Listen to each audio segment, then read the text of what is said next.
So today, we're going to have a go at differentiating the natural log function using the definition of a derivative.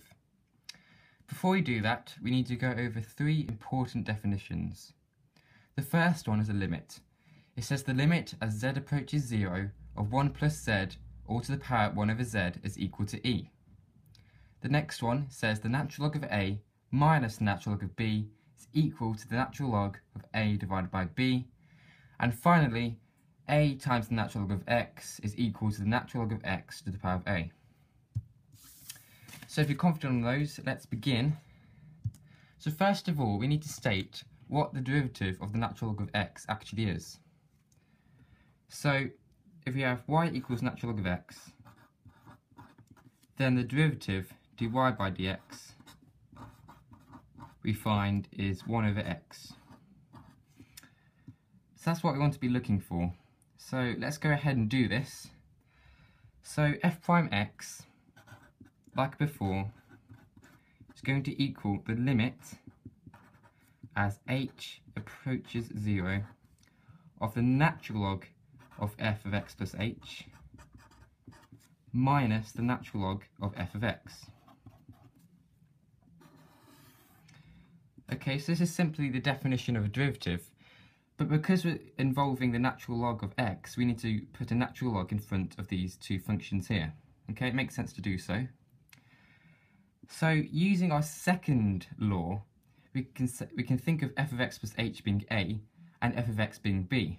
So we can say the limit as h approaches 0, and we can make this expression 1 over h times the top. Okay. It's the same thing as divided by h. So we get the natural log of the top one, which is x plus h, divided by x. Yeah, using our second rule we looked at earlier. Okay.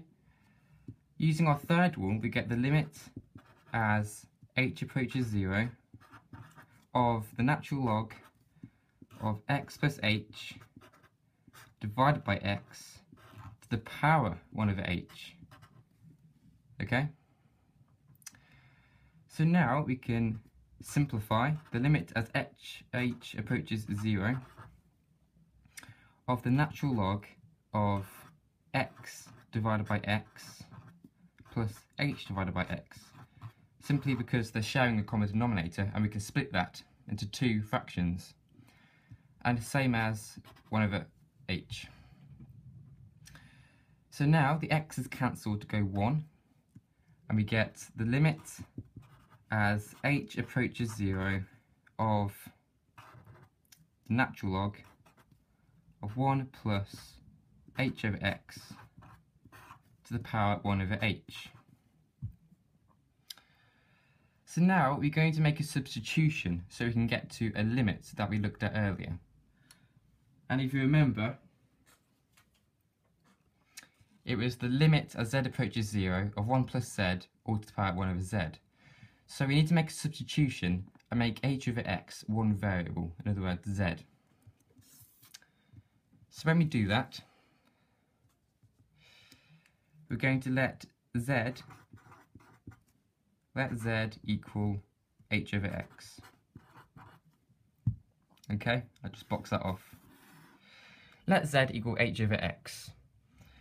So what we get is we get the limit as h approaches 0 of the natural log of 1 plus z of 1 over. So what is h? H is equal to z times x, right? And we can split that to saying 1 over x times 1 over z. Yeah? We can simplify that even more. We can sort of say that the limit as h approaches 0, we can bring that 1x down, so it becomes 1 over x times the natural log of 1 plus z to the power 1 over z. Yeah? Now this here is pretty much exactly like this. But because we did the substitution, this h now becomes a z, so z approaches 0. Now it says that the limit as z approaches 0 of 1 plus z all to the power of 1 over z is e. So what we get is we can pull out the 1x from the limit, so we get 1 over x times the limit as z approaches 0 of the natural log of e, because this expression is e. And the natural log of e, or the limit as z approaches 0 of the natural log of e, is just 1. So what we get, this becomes 1, you get the limit as z approaches 1 is 1, and our final answer is 1 over x. And that is what we stated at the top here, at the beginning. So that is how we derive the natural log of x using the definition of a derivative. So now we're going to look at the graph of the derivative and the natural log of x. So here it is. So this is the natural log of x here, this blue line, and the red line is our reciprocal function that we should all be familiar with. So you can think of the natural log of x, of a function being x, y. Yeah? Now the reciprocal function is just like any odd function, but compared with the natural log of x, because it's its derivative, we can think of it as being x m, where m is the gradient. Okay? So if we think of a point being x equals 1, for instance, like this point here, where y is 0, let's put that point there, and we go to the exact same point on our reciprocal function, which is here, the same x value. If we measure the gradient at this point of the natural log of x, so we can draw the tangent line to it, which is roughly almost like that, we can see that the y value on this reciprocal function is 1.